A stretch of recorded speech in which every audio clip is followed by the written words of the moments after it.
Regarding the call for peace made by the regional government of Oromia, OLF-OLA press release. Yesterday, on the 17th of February 2023, the president of the regional state of Oromia made a call for reconciliation in the Oromia region while addressing the regional state council. The Oromo Liberation Front, Oromo Liberation Army, OLF-OLA, has been consistent to a fault in expressing its readiness for a negotiated settlement of the war on Oromia from the get-go, most recently as part of our brief political manifesto. The OLA maintains that a lasting and sustainable solution to Ethiopia's complex political troubles can result only from a comprehensive political process that culminates in negotiated settlements. Any call for resolution of the war on Oromia through civilized discourse is therefore a welcome news. However, today's call for peace lacks the requisite clarity and nuance to be too optimistic about the overtures of an imminent peace process in Oromia. The Ethiopian government has made several such calls for peace before, formally and informally. Today's call is not new, both in form and substance. It did not add much to previous calls either. While details that might emerge in the days ahead are awaited, so far, the call is only a reiteration, at best.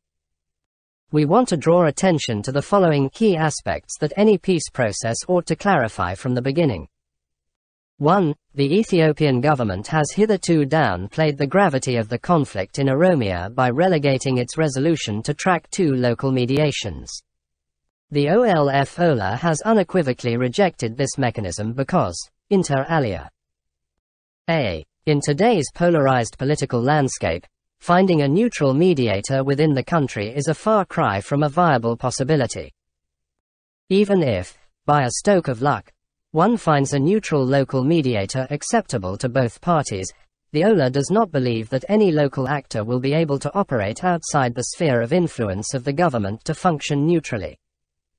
B. Meaningful mediation requires skills, logistics, and related facilities. OLA commanders and negotiators should be moved in and out of conflict zones. The necessary security guarantees and logistics can only be sourced internationally. C. To be effective, the process of mediation should be formalized and observed by neutral third states. Anything less will be a repeat of the failed Asmara agreement between the OLF and the Ethiopian government. D. Only international actors can be guarantors for the enforcement of mediation agreements. This is a singularly crucial requirement.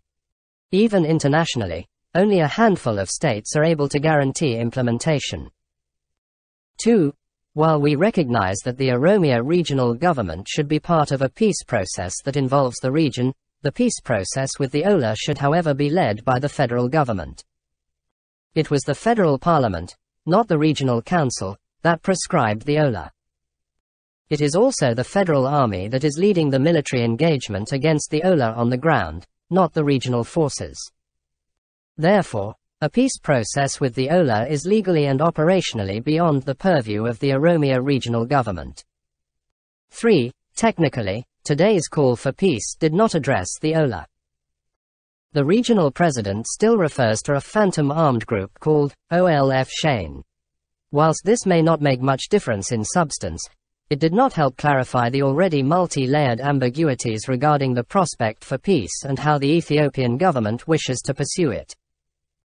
If the Ethiopian government is serious about resolving the war on Oromia, it should, therefore, agree to follow proper national and international mechanisms. The peace process hitherto pursued by the government is not worthy of the name. OLF-OLA High Command. February 18, 2023.